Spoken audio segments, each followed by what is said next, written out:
Well, welcome to the 48th edition of the second season of our digital broadcast here at WIN TV. We keep talking about 48th, 49th because you can tell we are counting down to our second anniversary. Who would have believed when we started this 2 years ago because of COVID, the pandemic and everything shutting down around us, and our desire to make sure that we keep our readers and our viewers informed about what's going on in the community and bringing our stories to life to actually hear the voices of the people that you read about in the Informer, that we'd still be here 2 years later.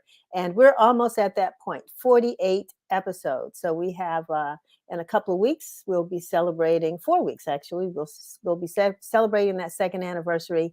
And I think we might have a special program planned for you. And we hope that you will join us and also share with your friends and colleagues. We're bringing you here news that matters. We're bringing you, of course, we hope that you picked up a copy of this week's issue of the Washington Informer. And Sherry puts it on the screen. Sorry for reaching over like this, but I always like to actually let you see the actual print edition. This is proof of publication, as a lot of our advertisers always ask for. Send us a proof. Well, this is proof of our issue that came out this week. It's on newsstands now. And of course, we did coverage of the State of the Union, as well as the sad loss of former Fire Chief Kenneth Ellerby, who passed away last week. And also just bringing up to date on what's happening with missing children in the DC area, reflecting on Relisha Rudd, who's still missing. The little girl, I think, who was she 8 or 12 years old at the time? 8 years old. And that was such a tragic story. And fortunately, all eyes are still on that story and many others about missing children and adults in the DMV. And we also talked about what's happening in Ukraine and the impact on Black Americans and Africans around the globe. So pick up this copy of the Washington Informer, or you can read the digital edition online at www.washingtoninformer.com. If you're watching on Facebook, please go ahead and hit share so your followers can see the broadcast. We'd like to know that we're not just talking to the internet, but we're talking to real people. And so have your friends and others join us on the broadcast. If you're watching on Twitter, please be sure to follow us and invite your friends to follow us as well. And the same if you happen to be on TikTok. And you can subscribe to our YouTube channel. Sorry about that. Our YouTube channel at Washington Informer TV. That's one word, Washington Informer TV. We were so excited. We have a goal of trying to get at least 1,000 subscribers by the end of May. And as of last week, you all helped us to reach that halfway point. We're at 500 right now. And so the more subscribers we can get, the better it works for us. All the news and broadcasting, all the newspaper articles, everything that we do costs money. I don't want to sound like one of our public radio station or TV station broadcasters where you always hear them pitching for, donate. But it's the same with us. It's either donate, subscribe, or advertise. And all of those things help us to continue to bring you the news you can use, primarily from our community in the DMV. And we love doing our job and we want to continue to do it. And your support allows that to happen. Again, we talked a little bit about what's going on in Ukraine. The president made that the theme of his speech on Tuesday night. We are all, I think, really overly upset and also watchful and cautious of what's happening and what the president of Russia is doing that's impacting us. We know it's impacting our pocketbooks at the gas tank and at the grocery store lines. We've seen prices just escalating. But with the president now he's not sending troops to Ukraine, but at least to some of the surrounding NATO countries and supporting that there's soldiers that look like you and me. They're being sent over there as well. And there is a story of a young basketball player who just returned from Ukraine. He is from the DC area, just returned yesterday. So hopefully we'll be hearing more about his story, about how he had to really fight to make his way back home, and we're so grateful that he did. Also, sad news about Silver Spring, the apartment building that exploded yesterday. And we've heard news, and we're still being updated on the impact of that apartment explosion. It is apparently or reportedly a gas leak. And, we're going to have a conversation later on in the show with HUD Secretary Marcia Fudge, who's giving us another reason this may have happened to be one, why the president's Build Back Better plan, particularly the infrastructure part of that, needs to be funded, needs to be passed and funded so that, these things don't occur. We have some really aged infrastructure here in the United States, and a lot of that is impacting communities where Black and Brown people live.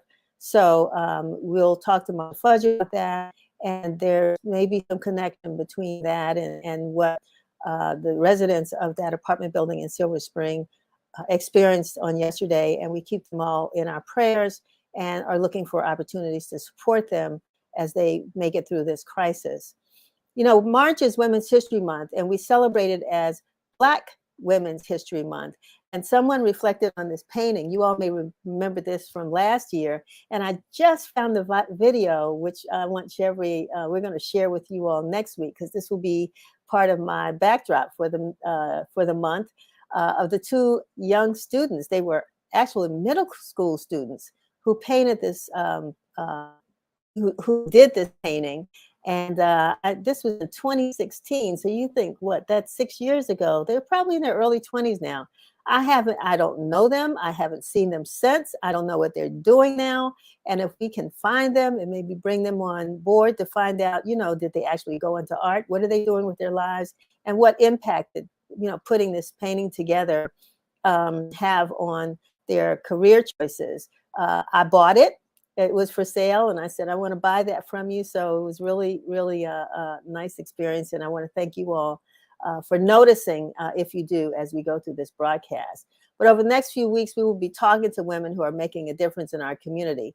And if you know someone who you think we should spotlight, please let us know what they're doing, and we will certainly follow up. But we're excited to have with us today Melanie Campbell, who is the president and CEO of the National Coalition on Black Civic Participation. You all may have read many of Melanie's articles. You've seen her on television. You've seen her getting arrested for the things that she is fighting for on the behalf of not only all women, all Black women, all women, and all people of America.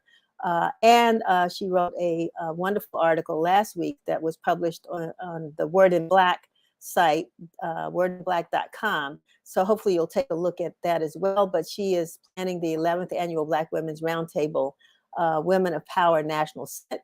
Takes place next week, and she's going to be here with us today to share some details about that and some other issues that we as women need to focus on, not only during the month of March, but some critical issues we're facing this year.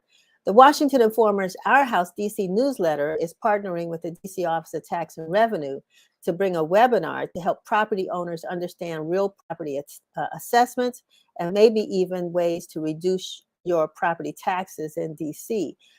If you're a DC resident like I am, or a business owner who owns property in the District of Columbia like I do, you've gotten your tax bills or your tax assessments. They came in the mail over the last 3 or 4 days. And a lot of you all are you're looking at what I say mouth-dropping tax bills. It's like, what? Or you're satisfied. I don't know. But anyway, whatever the case may be, Austin Cooper, editor of the Our House DC newsletter, will discuss today the webinar that we will be hosting next week and we'll put a flyer up and give you some details about that. We look forward to doing that because that's going to take place on March the 9th. But we're also going to talk with Austin about a webinar about an interview we had with Secretary of HUD Secretary Marcia Fudge earlier this week. And so she's going to be with us here today. We will broadcast that interview today to talk about home ownership, the president's initiatives, the White House initiatives, on home ownership, particularly as it relates to the Black community. And last, of course, but never least, because everybody that's on our show is always equally as important, we'll have Dominique McComb and Candice Napper, who will join us to talk about the Youth Watershed program in Ward 8, two very innovative, artistic, and exciting programs to bring young people into the conversation on how we protect our environment. So we're going to jump now to our WIN TV broadcast with journalist Curtis Knowles, and I'll be back in just a second. This is WIN TV News, bringing you the news that matters. The U.S. House of Representatives has passed legislation that makes lynching a federal hate crime. The bill was passed through the House with a vote of 422 to 3. The crime is punishable for up to life in prison. The measure had faced defeat for more than 100 years, with lawmakers attempting to pass the legislation more than 200 times. Congressman Bobby Rush said, "The House has sent a resounding message that our nation is finally reckoning with one of the darkest and most horrific periods of our history, and that we are morally and legally committed to changing its course." February 25th sees President Biden nominating to the Supreme Court Judge Ketanji Brown Jackson, who will succeed Justice Stephen Breyer, who announced his retirement in January. If voted in by the Senate, Jackson will be the first Black woman to be ever seated in the U.S. Supreme Court. Jackson currently serves on the U.S. Court of Appeals for the D.C. Circuit. White House Press Secretary Andrew Bates said that Jackson's experience in all roles at all levels of the justice system, her character, and her legal brilliance are all reasons for President Biden's nomination of her. Jackson also commented on her nomination, saying that she was, quote, humbled.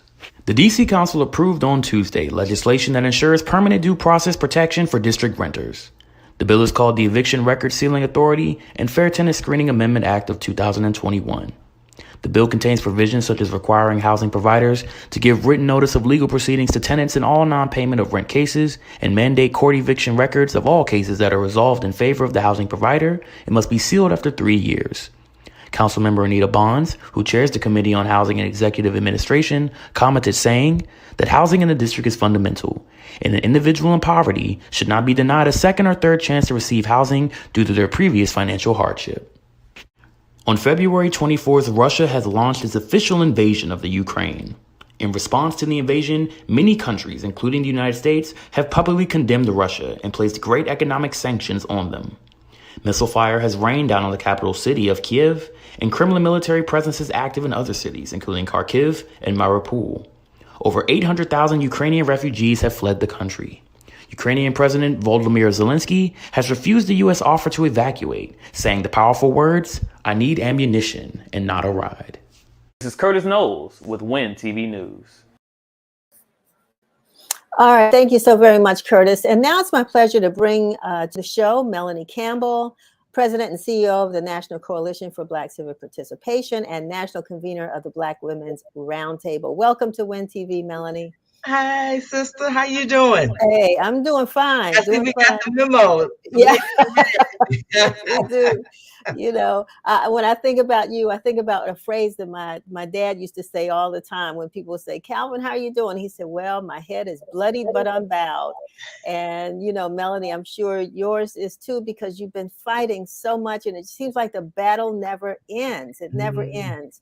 So I want to talk a little bit. Of course, I want to talk about the event next week, the summit, and where, you know, what that will all encompass. But, you know, you've got a couple things. I say you do, but we have a couple things on our plate right now, right? With the information hearing of our new Supreme Court nominee, as well as voting rights. And you may have some other things. So can you just touch on those two issues and talk about how you all are involved in this movement or in this activity? Okay. And we weave that into the summit. Right. We have a big summits about policy and organizing. Yeah. But as we all know, and I was listening to your previous segments, we have the first Black woman nominee for U.S. Supreme Court, Ketanji Brown Jackson. That's been a long time coming, 233 years, and we all, hearing that. But and the reality that I've been involved in advocating for it through the Black Women's Roundtable and partnering with many, many organizations, including National Council of Negro Women and others over a decade. in really promoting it. And before I came along, someone else was promoting, but now we're here. And so this President Biden and the Biden-Harris administration committed when they were running for president and vice president. President Biden said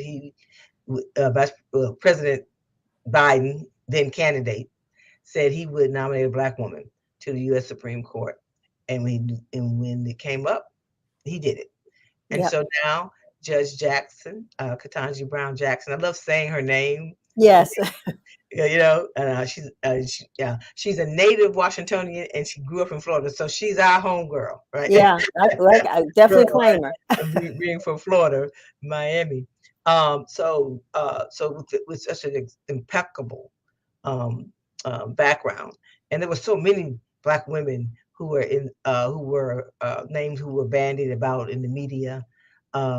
More so than they were, we never confirmed, but we know there were a lot of them. Cheryl and Eiffel being another, and so many others. And so, so he chose one of those very experienced Black women who most were litigators. She's a public defender, which is very different. That's very unique in her background.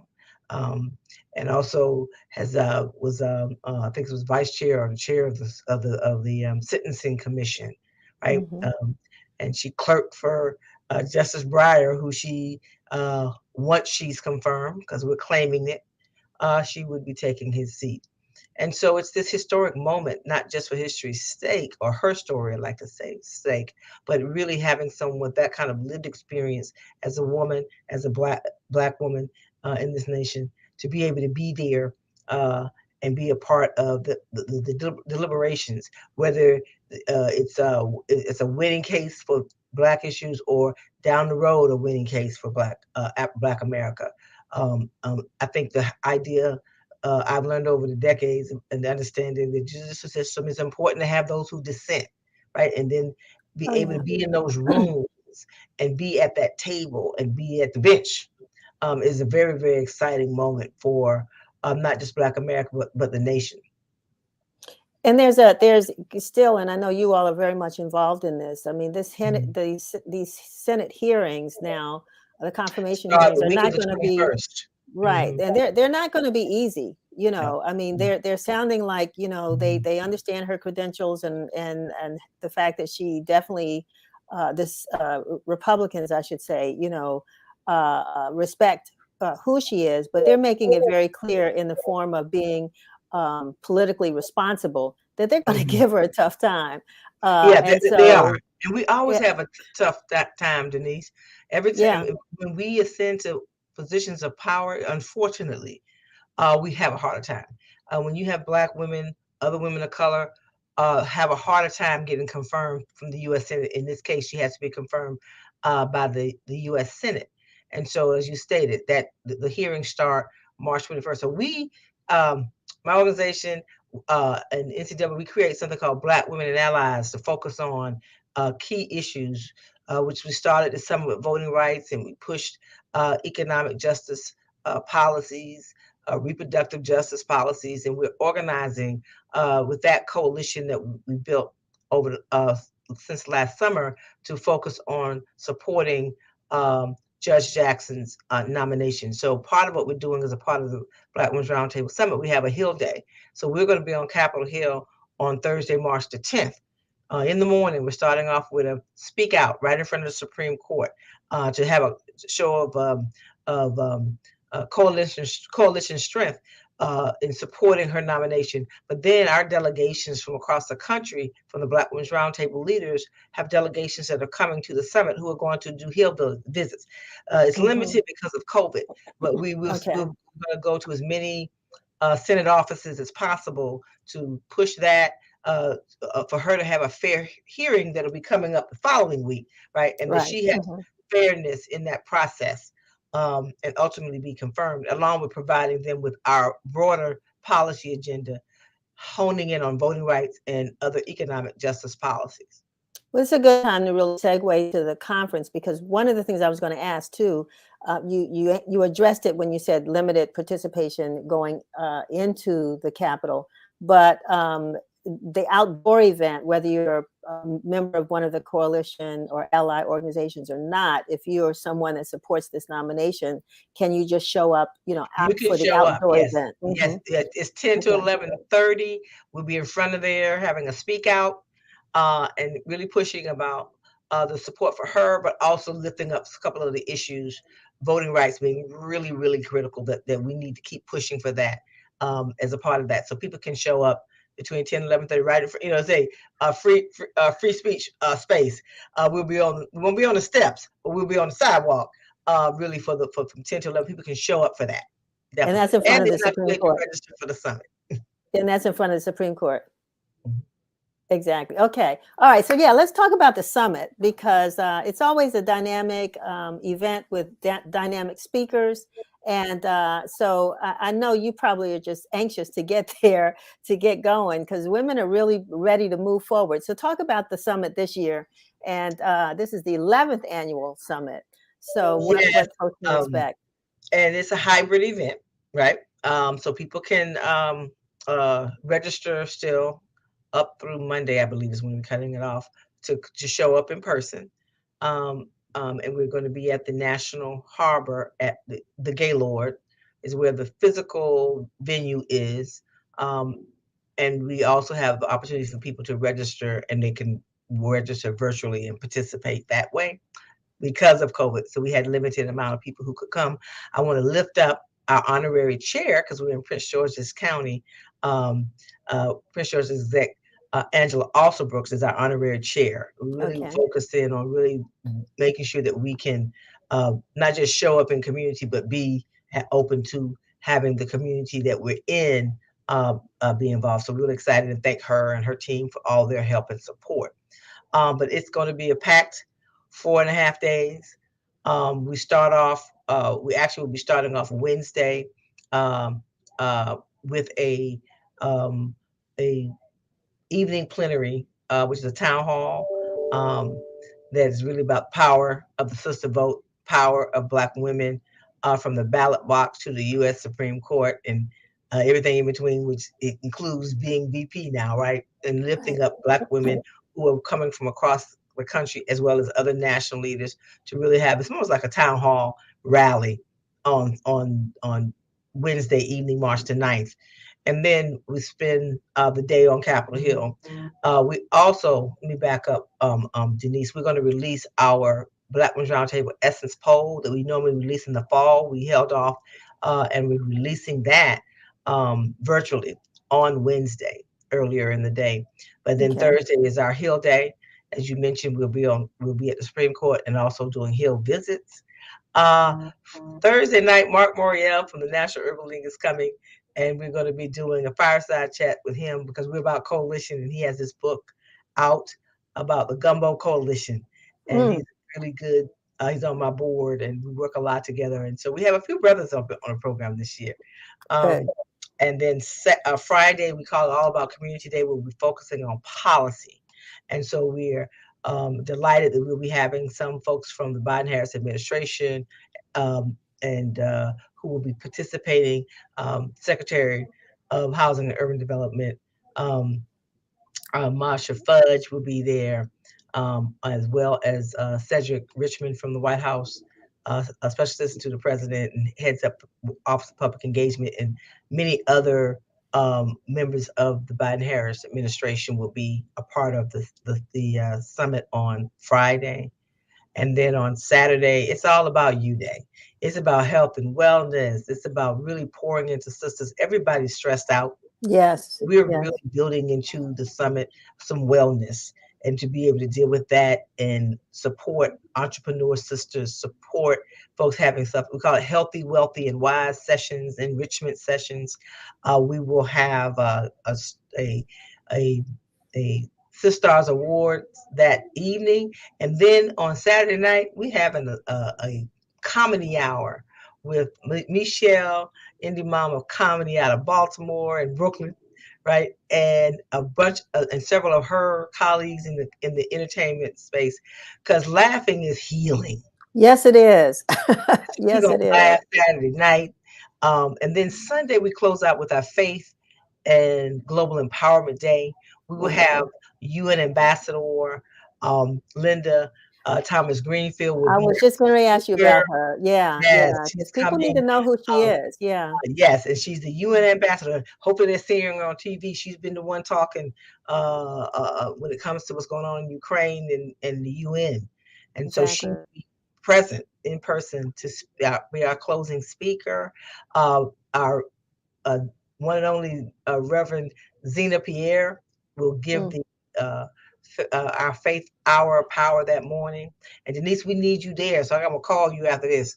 We got a couple of things to see if you have time. I know I'm late. I know I'm putting you on the spot. Okay. But this is how we do it, Melanie. I mean, this is how sisters do it. It's like, let me call right now. Girl, you know me to call you 3 months ago. I'm calling you today because I do need you. No problem. There's so much, but people can go. Yeah. They can go, and it's not too late to register. We hope folks. It's very nominal. We don't, you know, we don't let money be the. It's difficult because we have to raise a lot more money, but to cover it through sponsorships. But it's not a lot of money. It's for $85. We do feed you for $85 over 4.5 days. So you know how far that go. Oh yeah, hotel costs that didn't go very far. $20. So yeah, we don't want money to be the reason people can't participate. Is there a different registration fee for like students? Yeah, I think it's $20. Okay, all right, that's good because I mean I would say each one bring one. Yeah, yes, and I will say if you're coming, if people are registering in person, they have to be fully vaccinated. Okay. They have to be fully vaccinated. That means if you are eligible for a booster shot and have not had it, you're not fully vaxxed. If you have had it, or if you're not eligible yet, as far as time and your last shot, because we're trying to be very, very, very, very conscious about it. You know, I went through it. A lot of our folks have gone through COVID, still are. So we're being and people will be provided daily rapid tests on site to be able to make sure that if you're physically there, we can be as safe as possible. So it's a lot more, but that's in a nutshell, the summit for 2022. Well, it sounds like a galvanizing event because, as we said before, there's so much work to be done. You can never rest because the struggle continues, and this sounds like a great conference to keep people, on the front lines, working for the interests and the rights of not only women but all people. I say if women benefit, everybody benefits. That's right. I'm glad you're doing this. And lastly, Melanie, I mean, I'm saying what people should leave here with, but when this is all over, what do you hope that this conference will impact going forward? Our theme says it all. We want people to rebuild their hope, to have more hope. We want to focus on achieving justice by engaging these policymakers to push on the policies that impact Black America, more specifically Black women, girls, and families. We are focusing on pushing around economic justice and opportunity issues. So equity is in the theme because we believe how important that is. And equality. So we'll be talking about those kinds of issues. But it's also about organizing. So we have sessions where we're going to have organizing sessions about building and maintaining our power, protecting voting rights, saving our democracy, those big kind of bucket issues, but all the way down to we have a girls track. We have girls 13 to 17 have their own track, and they will be presenting to us. We have the Southeast Tennessee is on a local level. Southeast Cora Berry is bringing from Southeast Tennessee Learning Center. We're going to have a presentation that's a part of their Blacks in Wax. We get a sneak peek. All right. Okay. Over. So we're doing things so we wanted to make sure that this was also, we have a walk that people can come. You don't have to register for that. You just show up. Well, take that back up. You do have to register. We were going to try to do that. We weren't able to pull that off this year. You have to be registered to participate in our power walk, focus on mental health and wellness. Reverend Tony Lee, my pastor at Community of Hope, all of them are helping to pull folks together from the community, from DC and from Maryland and Virginia. That's the place. The National Harbor is a walking location. So if you're going to have a power walk, when they get back, they'll be really ready to go to work. Saturday morning. All right. All Love, right. we call it Love Excellent. You More Power Walk for Mental Health and Wellness is what we're And promoting.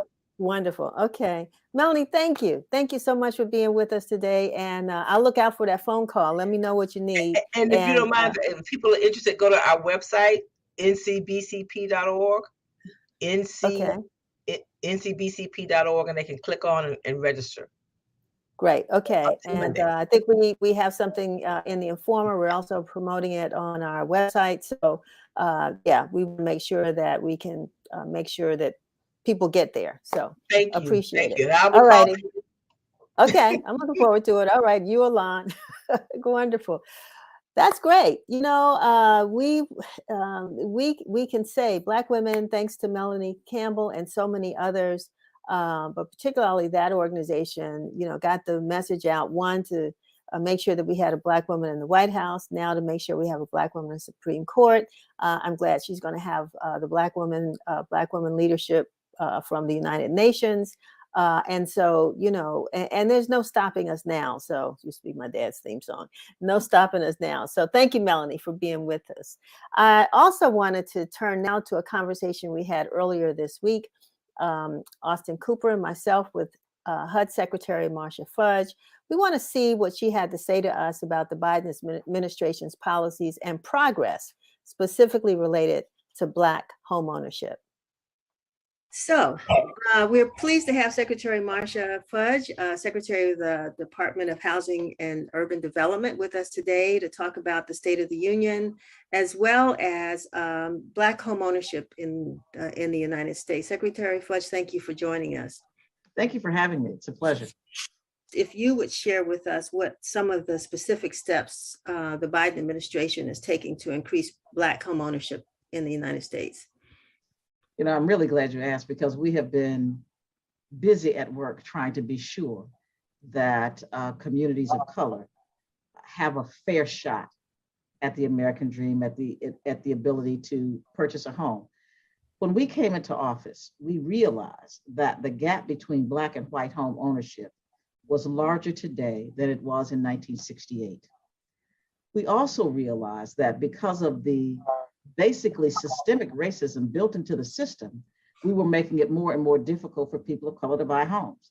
And so there are a number of things that we have done. The first thing we have done is taken a look at what the major impediments were for Black and brown people to be considered creditworthy. And we found that more than 45% of the people who applied for mortgages that were Black and brown had student debt, and it was being held against them. And so what we have done is recalculate how we look at student debt, so that we have, for the most part, neutralized up to about $75,000 worth of student debt, so that they can become creditworthy. So that no longer is the kind of impediment that it has always been.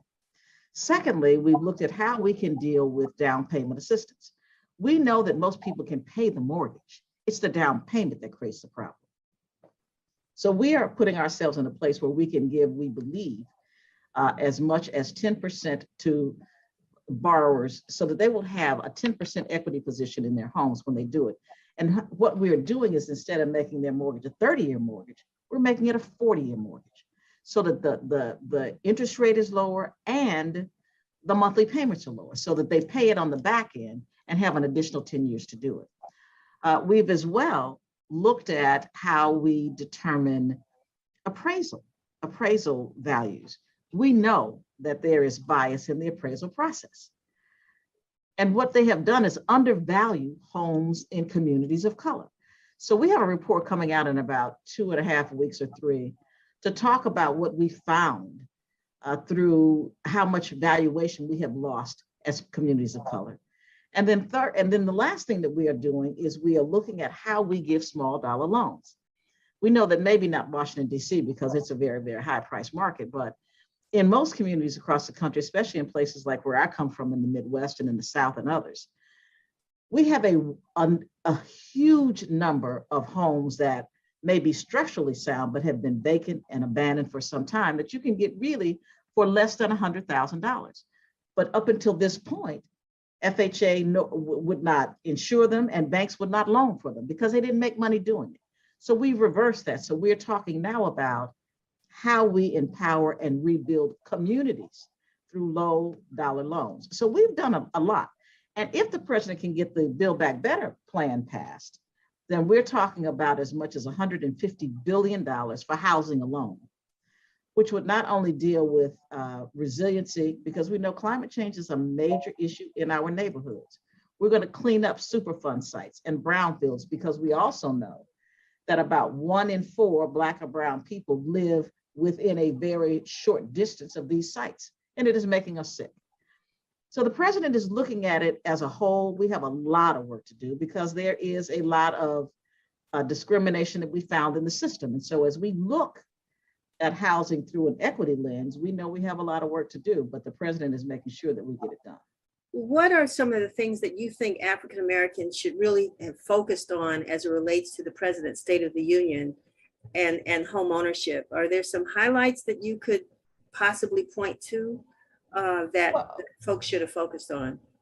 I think people need to focus on the president's economic message in its entirety. We know that we are in a situation today where inflation and the cost of goods is continuing to rise. We know that we have a supply and demand issue in housing, period, across the board. There just isn't enough housing. And so when you don't have enough housing, the prices continue to rise. It's just basic supply and demand. We also know that we do not have enough low income and moderate income housing. And so we have to talk about how we build that and how we make the market more affordable. And lastly, we need to think about how the president addresses the needs of childcare, which is a major issue for most families, senior care. We know that we need to take care of our seniors and our children, and we have not been doing a good job at that as a nation. How we get the cost of goods down and how we get the supply chain moving again. So I hope that they will take from the speech the things that this country needs to do, but additionally, the things that have been done. People forget that we've come a long way since President Biden and Vice President Harris took office. A lot of things have happened. And so let's look at where we have come. We have got the strongest economy that we've ever had, almost 400,000 jobs over the last, well, really less than a year. The economy growing at a faster rate than it ever has. We look at how we have gotten more people back to work.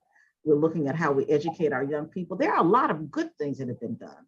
And at some point, somebody needs to listen to that story as well. How did your parents define generational wealth, and how does your opinion of generational, or your definition of generational wealth, differ perhaps from theirs? First off, I'm not sure that my family even knew what generational wealth was. Their philosophy was, you buy something you get something that's your own. This is how my parents and grandparents thought.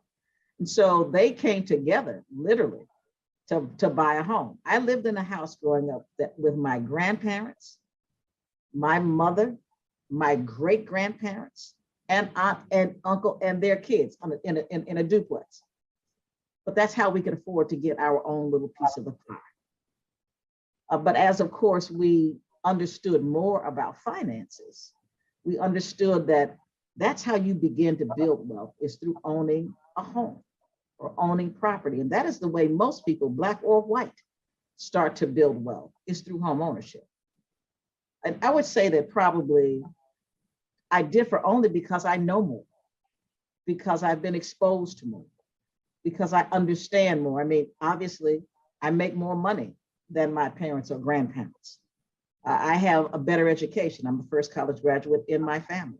So I do look at things differently because I have been exposed to things in a very different way. Thank you so very much for spending this time with us. And we look forward to talking to you again soon. Well, thank you very much. And I'm going to bring Austin Cooper on now, who actually shared that time to do the interview with Secretary Fudge. And Austin, we've been trying to reach out to her, but we know that she did that interview. She was also in Prince George's County recently. She's going to be at the women's conference this weekend. Do you want to give maybe just a little feedback on what you heard from Secretary Fudge? Well, and hello, Denise, and hello, everybody. It's good to be with you. Just by way of general background for our listeners who don't know, prior to becoming the 18th Secretary of the U.S. Department of Housing and Urban Development last year, Denise was, I'm sorry, Secretary Fudge was a member of Congress for 12 years, and she was also the national president of the Delta Sigma Theta Sorority Incorporated. So several things stood out. One was the gap is, the gap in the housing gap between blacks and whites is larger than is wider than it was in 1968 when the Fair Housing Act was passed. The Build Back Better plan, which she spoke of, and she's right, contained $150 billion in housing alone. But the real challenge is the bill passed the House unanimously last fall. There is currently no formal bill in the Senate, and therein lies the challenge. Despite the fact that we have a majority in the Senate, the real work remains on the for us to reach out to legislators and encourage passage of this bill. She pointed to there are a lot of good things in this bill. There's climate change, there is childcare, there's public housing, there's infrastructure, there is measures to reduce the cost of prescription drugs. I mean, this is a bill that will benefit all Americans, Republican, Democrat, Independent, regardless of where you are in the United States. And what I also found interesting was her definition of generational wealth as compared to her parents. And you recall that when we recently interviewed Ambassador Andrew Young, the very same question was posed to him. And he and the secretary responded almost identically and said that I don't know that my parents had or have a definition of generational wealth. It really boils down to buying a home. And that is the first step. I was talking to my mother. Well, I would even qualify that statement, Austin, by saying owning a home. Owning a home. Right. Exactly. Mm-hmm, No, mm-hmm. thank you. And I was talking to my mother last week, and she said owning a home. That's it. That's the only way you build generational wealth. And most, if you talk to young people, and this is something that we're going to explore in our House DC newsletter in the future edition, is the various definitions of generational wealth. For some, it means one thing. For others, it means owning a home, but also investments and stocks and bonds, etc. So it's a fascinating topic. Exactly. And for those of you all who are watching the show, we'd like to hear your feedback on that as well. I mean, what does generational wealth mean to you? Send us your comments, your thoughts at news@washingtoninformer.com. We're going to do a whole, as Austin said, a whole issue around this subject because from a Black community's perspective, we need to have sort of a benchmark to say, if this is what it means to us, then how do we get there and how do we begin to build generational wealth in our community? So we definitely need to hear your feedback and get your input on that topic. Now, at the same time, Austin, Our House DC, which I'd like for you to elaborate on what that is. I know it's a newsletter, as if I don't know, but elaborate on Our House DC newsletter and also the event that we plan that is being planned for next Wednesday. Yeah, well, thank you. So we launched the Our House DC newsletter late last summer, and it comes out digitally every other Monday. And the primary purpose is to, in the newsletter, examine the challenges of Black homeownership in general, but really here in the district and more specifically in Ward 7 and 8. So every 2 weeks, we address various topics and challenges. And it's meant to be an educational tool. In this week's edition, which came out last Monday, our partner is the Center for Public Integrity. And this week's issue explored the challenges that senior citizens in the district are facing when they reach out to the district, DC government, for help with making renovations to their home. And while it's a very good program on paper, in practice, a lot deserves, a lot needs to be, needs to be desired. At least a lot to be desired. And there have, that, for example, the average wait time for folks who apply for assistance with this program is 3 to 4 years. Well, if your roof is coming in, if you're leaking, if you got other, cracks in your wall, you don't necessarily have, 3 or 4 years. You really wanted to get it done as soon as possible. And unfortunately, there have been several individuals who have passed on while waiting for this program to kick off. So again, I hope that everybody will go to www.watchinginformer.com and subscribe to the newsletter. It comes out every other Monday, and it's really a good educational tool and resource for members of the community. And on next Wednesday at 6:30 p.m. virtually, the Washington Informer is partnering with the Office of Tax Revenue. And we're going to be doing, as you see here, a community conversation about real property taxes and assessment. And Denise, as you said at the beginning of this program, in the last week, 7 to 10 days, folks have begun receiving their property tax notices, their assessments. Some are happy, some are not happy, some are in between. This is an opportunity for those who are not happy and who have questions to register at, you see the link here, but to register. And you have the opportunity to talk to senior members of the Office of Tax Revenue.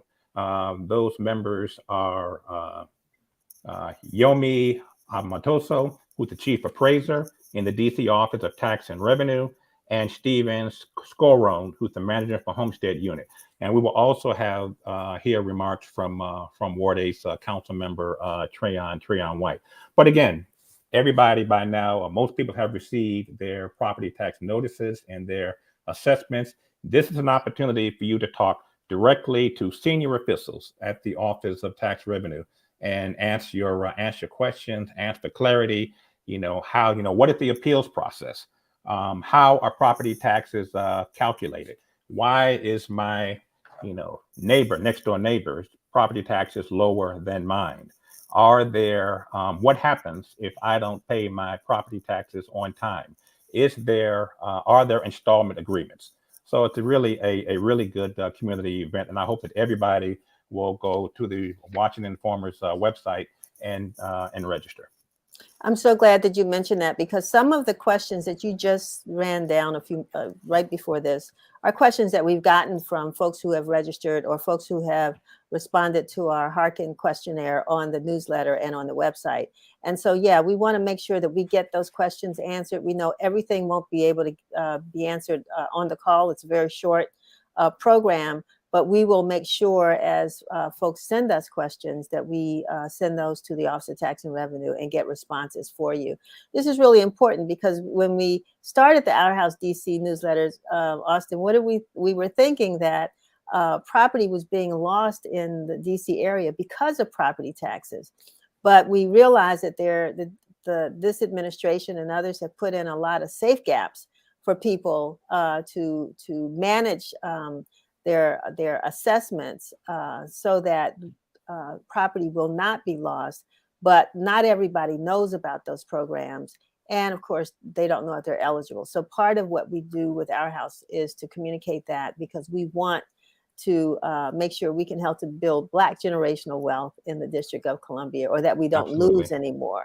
Absolutely. So I want to thank you for being with us, for sharing not only the conversation we had with Secretary Fudge, we'll have many more of those, and really looking at the issues. So again, if you have some questions about home ownership, about building generational wealth, folks that you would like to see us interview or bring to you on this show, reach out to us at news@washingtoninformer.com. We certainly appreciate your input and look forward to creating a program that you can use.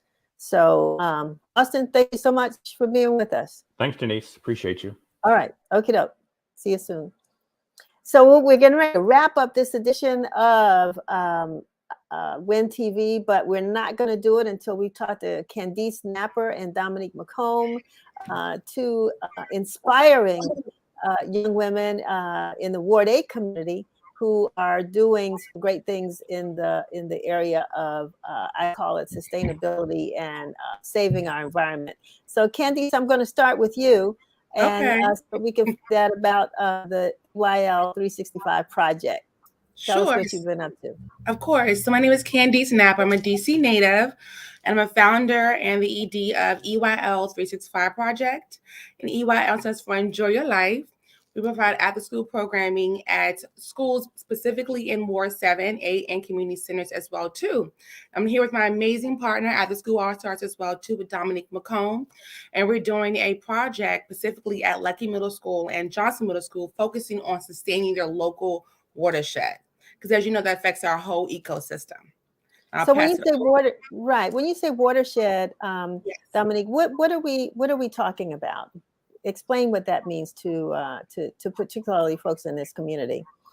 Yeah, so we're focused on the name of the project is Let's Own Our Community for our students, basically for our students that have ownership on their own communities and learn about the waterways, the watershed, and not just that, the environment in a whole, to just enlighten them, for them to know that they're advocates for their community. And we're doing all sorts of types of programs with EYL that's focusing at Lackey and Johnson.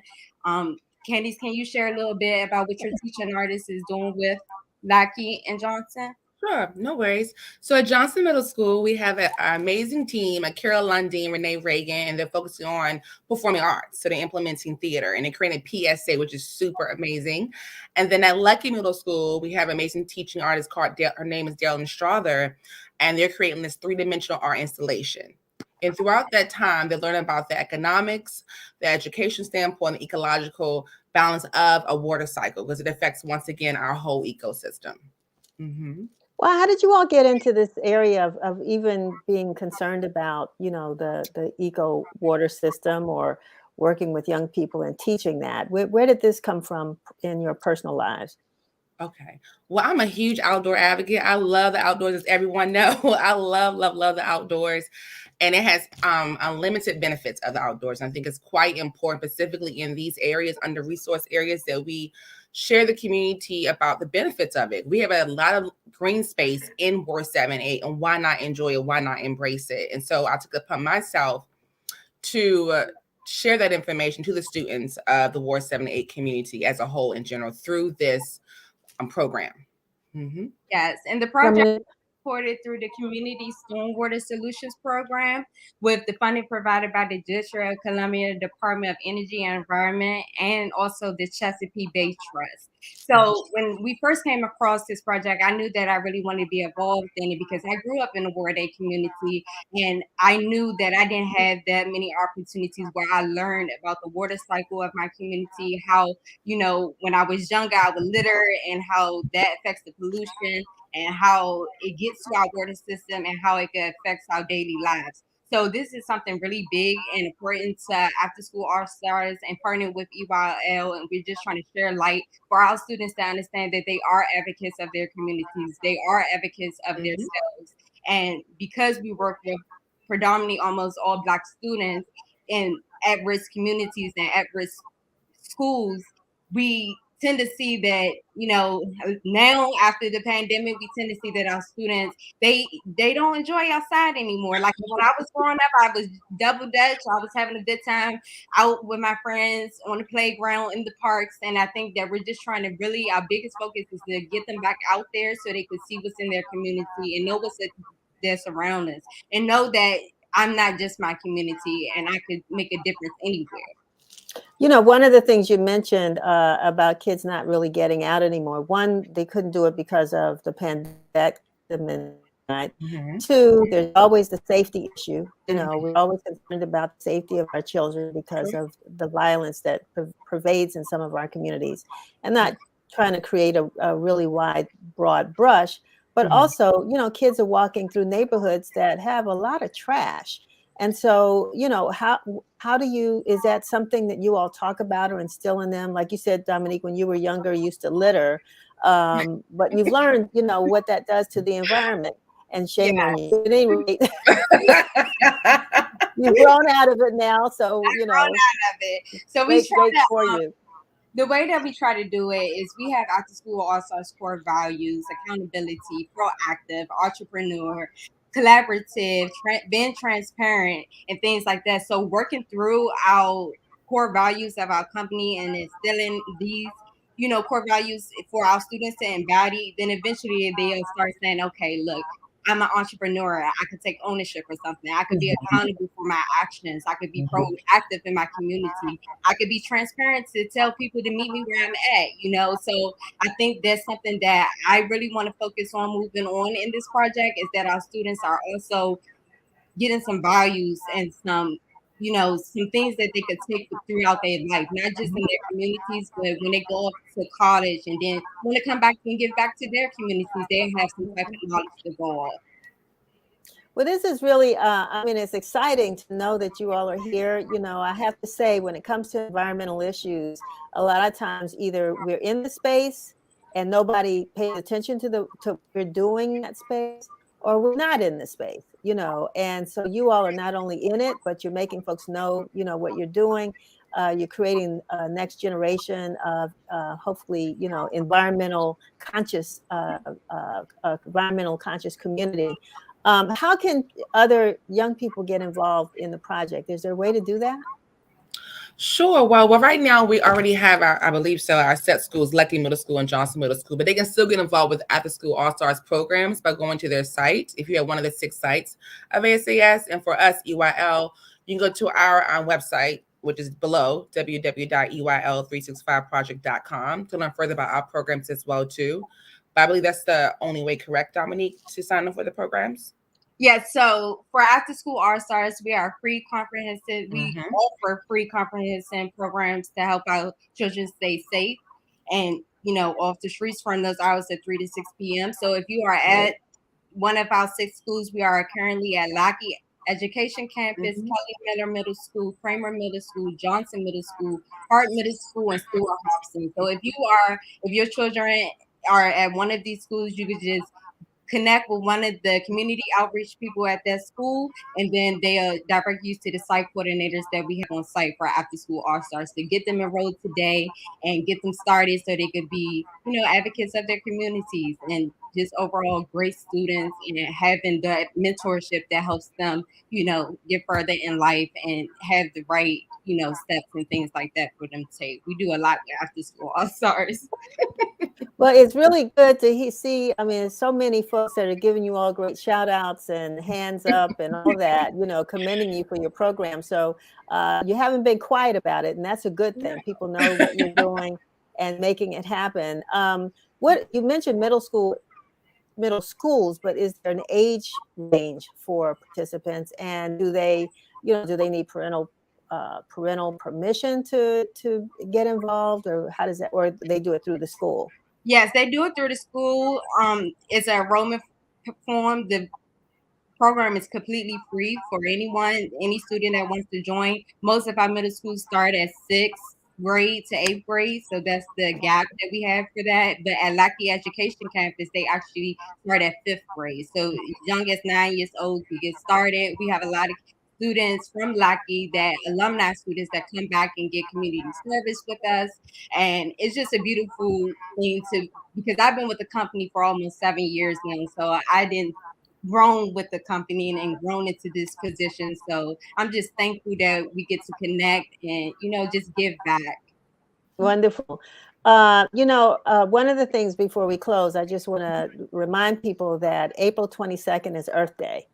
And, we want everybody engaged in some kind of way to show how we need to protect the earth, to protect ourselves. Do you all have anything planned for that day or for that period?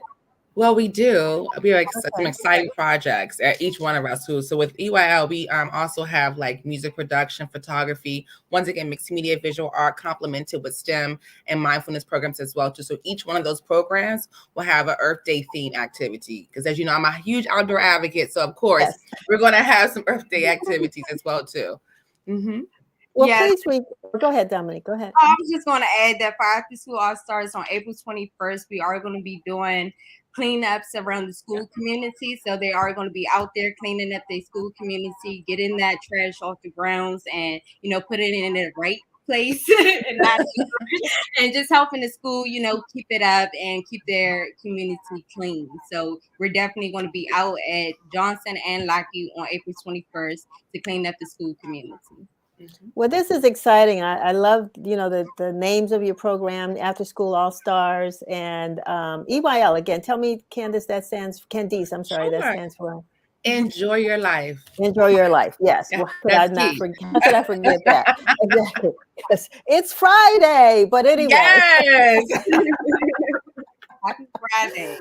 Yeah. So thank you, ladies, for being with us. Look, make sure that we know, what you all are going to be doing, or some of the final projects that your students produce for Earth Day, because we certainly want to amplify that and congratulate the young people that are hearing you and getting the message and becoming activists themselves behind the work that you're doing. So congratulations to you. Keep up the great work. And thank you for your service. Well, you're welcome. I also just want to note that on June 3rd, we have a showcase of the actual watershed program. So it'd be great. Oh, wonderful. I can come out or just share the information as well, too. Where's that going to be held? We will finalize those details within the next coming weeks, and I can send over some information with the next Please, time. because we'd like for you to come back and promote that as well. We'd love to have great community participation for that event. So I'll look forward to hearing from you. Okay, well, thank you. All right, thank you. Thank you. You all have a great weekend. Enjoy your life. So this brings us to the end of another edition of WIN TV. I want to thank my mom, who is a fan of the show, for sharing with us some very sad news. And for those of you all who are particularly in the Ward 8 community, we're sad to hear that of the death of Mary Cuthbert. I don't know why I got brain freeze for a minute there, but Mary Cuthbert, who was a very, very strong activist in the DC area, but particularly in Ward 8, worked with many programs, including the community involvement with the building of the entertainment sports arena and some other projects in Ward 8, active politically as well. So we'll do a tribute to her next week. I want to thank those, James Wright and my mother, Vera Abbott, who reminded me to mention that in our program today. So I want you all to have a great weekend. The weather's supposed to be really nice. Watch out for those truckers that are on their way here. Hopefully they will not affect what we do in the District of Columbia. But if you all are weekend shoppers that like to go to those malls, you might be stuck with what you got in DC this weekend. And that's all good for our economy. So have a great weekend, and we'll see you next Friday, same time, same place. This is Denise Rollard Barnes signing off.